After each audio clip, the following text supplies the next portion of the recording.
Après avoir co-animé l'émission avec Ismaël Khalifa en 2021, Théo Curin est pour la première fois seul aux commandes d'un programme pour ce numéro d'Échappée belle, spécial Savoie-Mont-Blanc, que diffuse France 5 ce samedi 7 janvier 2023 à 21h.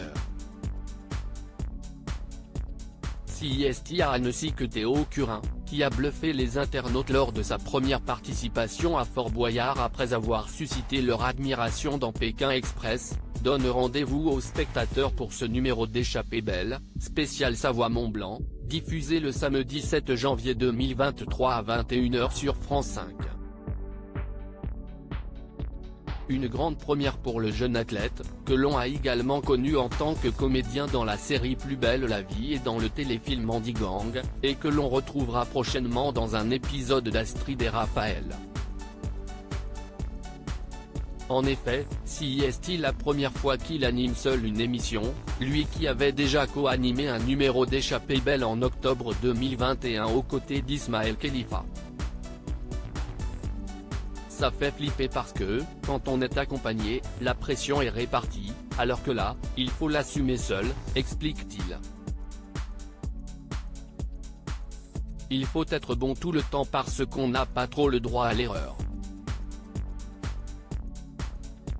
D'autant que CIST loin d'être l'unique nouveauté qu'a expérimenté le jeune homme, qui a dévoilé en août 2022 le visage de sa compagne sur Instagram.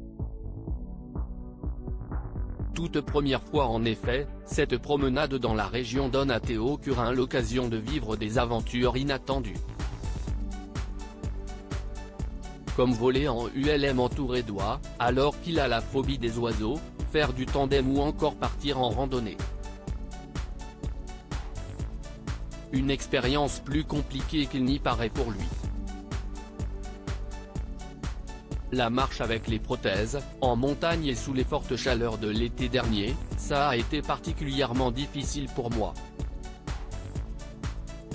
Je me suis rendu compte que la randonnée, ce n'était pas ma spécialité et pas quelque chose que j'aimais. Même si j'en ai un peu rajouté, confie-t-il en riant. Heureusement, toutes les nouvelles expériences ne sont pas aussi éprouvantes, et Théo a pris un réel plaisir à faire du fromage ou à déguster des fleurs. Le jeune animateur a par ailleurs aussi beaucoup apprécié l'exercice de l'interview. J'ai toujours été intéressé par le parcours des gens, et pour cette émission, je n'ai rencontré que des personnes inspirantes. Et c'était un plaisir, sourit-il.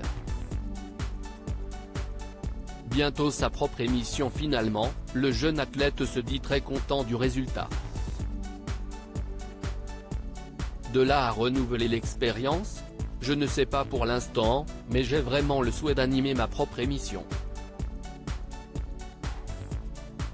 Je suis d'ailleurs en train de travailler sur un très beau projet pour la jeunesse avec France Télévisions. Il me tient particulièrement à cœur et devrait voir le jour en 2023, précise-t-il. Théo n'oublie pas pour autant la comédie puisque, après Plus belle la vie et Andy Gang, il sera prochainement au générique de la série Astrid et Raphaël. Le début de l'année sera également consacré à un autre projet important pour lui, le tournage d'un court-métrage. Le thème le touche de près, puisqu'il s'agit de dénoncer les préjugés. Vivement la suite des aventures. À lire aussi Astrid et Raphaël, on s'en fout. Théo Curin raconte cette expérience spéciale qu'il a eue sur le tournage de la série.